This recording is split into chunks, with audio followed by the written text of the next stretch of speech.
Welcome back to This Creative Life. I'm Sarah Czar. Thank you for listening. We're here to read between the lines of the writing life with a focus on the practical and psychological aspects of writing and publishing, the creative process, and that tricky intersection where art meets commerce. Sometimes I do this in conversation with other writers, and sometimes it's just me talking, like today. It's a Tuesday afternoon, about 4:45. I got home from work and I did the dishes and I made a batch of cashew queso, which is my favorite little vegan sauce. And now I'm having a cup of green tea, hot tea, even though it's 100 degrees outside, which, by the way, normally when I'm recording, I turn the air conditioning off, but I just can't stand it. So it's on.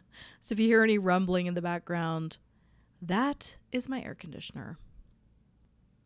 Last week, one of the members of the Writing Circle beta community, which I'll tell you more about later, was asking me what I thought about at what point in the writing process it's helpful to show a draft to outside readers.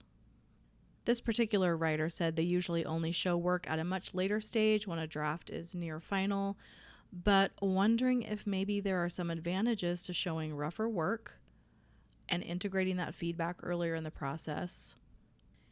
And I just think this question about when to invite feedback, or even if to invite feedback, is a good one, and I thought I'd steal it for this episode.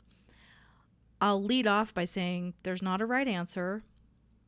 I've done it all ways. I know people who do it all sorts of ways. When I was in a writing group years before I was published, we had a system where we were on a rotation schedule to, each send about 20 pages on a regular basis. And the timing and spirit of the group meant we were often reading each other's rough or first drafts. And that was a good exercise for me at that time in not being precious about things needing to be perfect. And it also got me used to the idea of a deadline, knowing, okay, on this date, I have to send my next 20 pages to my writers group. And since a lot of us are natural procrastinators, that would inevitably mean there was some rough work getting sent around. You just kind of pull it together at the last minute. And I think that's very much also like the student experience. If you've been in an MFA program and you're submitting packets of work to your teacher or mentor, you're on a pretty tight deadline and you're getting feedback at pretty early stages a lot of the times. And I think that can be very efficient and helpful if that's where you're at with the project. Counterpoint. Showing work at a very early stage for some of us means we're still vulnerable to being kind of talked out of our idea. It's not going to stand up to questioning yet. And even if it's something we've been really excited about, we might quickly think, oh, actually, that's not a good idea. Or everyone's asking questions like, but why don't you just, how come it's like you should? And then you just kind of get thrown off your own sense of what needs to happen. And I think if you're in that kind of a vulnerable state, it's better to hold off and wait before you invite any feedback in. When I became a published author, I kind of got in a routine with my first several, 4 or 5 books where I would do the whole process on my own and then send it to my editor and revise with my editor. And then when I felt we were at a near final draft, that is when I would ask one trusted writer friend, hey, would you just read this? It's almost done and we're not going to change the fundamental book at this point, but is there something we're missing, something that really sticks out in a bad way, something that doesn't make sense, something that feels off?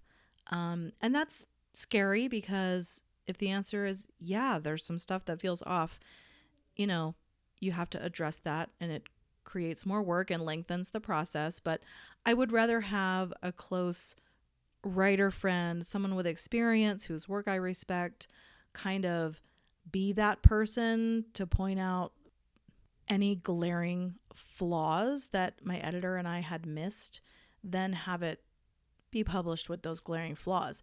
Because one thing that happens that you don't hear people talk about that much is editors also kind of stop seeing a book after a while when you've worked on it for a bit, and maybe you've been focusing really intensely on one particular aspect of the book.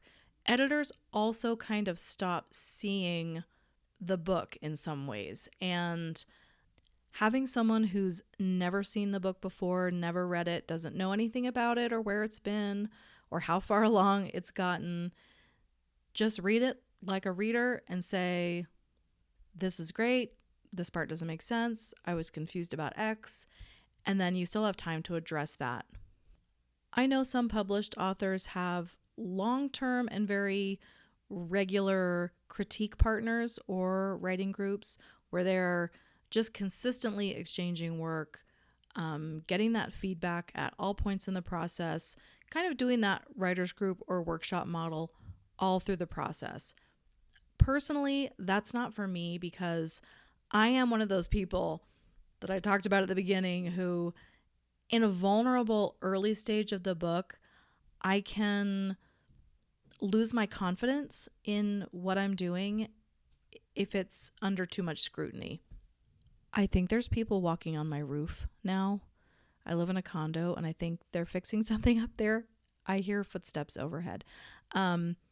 Anyway, and this would also apply to when I choose to show things to my agent, because my agent is very straightforward, which is one of the things I love about him.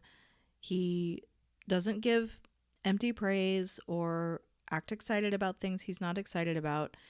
And I know that when I'm going to send something to him, I have to be ready to hear the questions. The what is this? Or where do you see this fitting? Where is this going? What is the goal with this? I have to be able to withstand those questions without crumbling, and to be able to answer them well enough, or have the strength to say, I don't know that yet, but I'm not worried about that right now. I'm going to keep going ahead with this. I'm hoping that if they're on the roof, they're going to sweep off my bathroom skylight so that when I look up, I don't see spider bodies. Before we get back to the topic at hand, here's a question for you.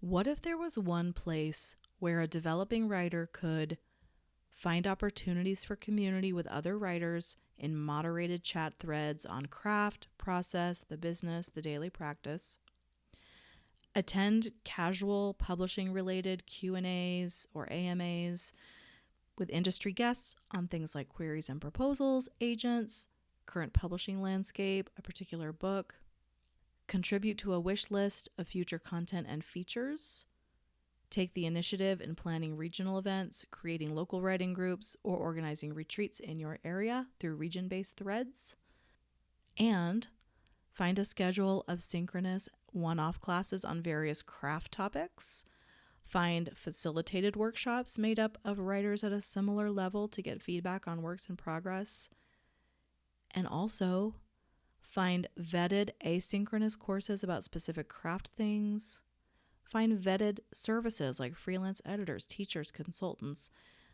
in a vetted and curated resources directory. Well, guess what? There is, because I'm building that. It's called the Writer's Circle, and it's not launched yet. I've been in the building phase for a few months, and it's going well. I've got some beta folks in there now. The first phase of it will launch in September.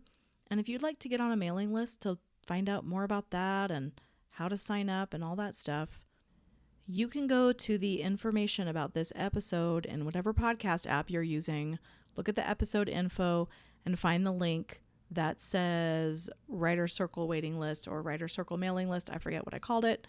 That is there, and you will be in the loop. Okay, back to this topic about sharing work. I've talked about this before and I wrote about it in the This Creative Life book. But one thing that's really important when you start getting into giving and receiving feedback is to talk about what kind of feedback you are looking for. That doesn't mean I only want to hear good things.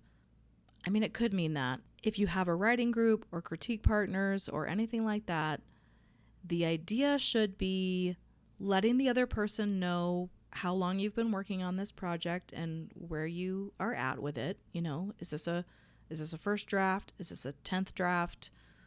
Where are we? If you're stuck on any particular thing, let them know that, and let them know kind of what level of feedback are you looking for. Is it high level stuff like, what do you think of this idea? Is it interesting? Is this situation a book? Or are you getting into the nitty gritty like, how are these sentences? I'm trying to shave off 3,000 words. Where is it bagging? How's the pace? How's the dialogue? Be as specific as you can, because that way you can avoid most of the frustration that critique givers and receivers may experience. I remember one time reading an entire project for somebody, just a acquaintance, just kind of a whatever, sure, I'll read that. And I took pretty detailed notes because that's just how I do things, and got together for coffee with this person and talked about it. And then they were like, oh yeah, I already rewrote that, that draft doesn't exist anymore. It's like, oh, well, glad I spent all my time taking notes on this non-existent draft. On the flip side, if what you're looking for is high-level feedback, more of a beta read variety of just read this book and give me your overall impressions, and what you end up getting is a line edit, that's probably going to piss you off. If you're me. Because I don't like unsolicited advice, and if I wanted to have you line edit my manuscript, I would ask for that. So just to kind of briefly summarize those things, one is decide for yourself if you're ready for feedback. Are you strong enough for feedback? Is it too soon? Is your idea too fragile? Is your confidence too shaky? Now, even as I say that, it strikes me as sometimes that's exactly when you need feedback. If you're feeling wobbly about something, maybe you have that one writer friend who you know is a good reader and an encouraging person, and they're not an asshole. You might just really need to send something to them and tell me I'm not crazy. This is a good idea, right? I can do this. I need to hear one thing that someone really likes about these pages, but you do have to select that person very carefully. Okay, so the other thing was be very specific about the kind of feedback you're looking for. Okay, and related to that, you want to be clear in your own vision for the story before you bring in too many opinions about it. One thing that can happen is there's just too many cooks and you're being too much of a people pleaser. You're changing things based on a wildly divergent range of opinions, and you're just ending up with something that is not yours and is not strong in its own vision. So be selective, think about the timing, and then be very specific about the kind of feedback you're looking for. That's going to help both of you. And I've talked about this before too, but offer to reciprocate. If someone's giving their time to give you feedback on a manuscript, be available to do the same for them when they're ready for that. And then everyone can die happy. Well, I didn't expect to end on that note, but here we are.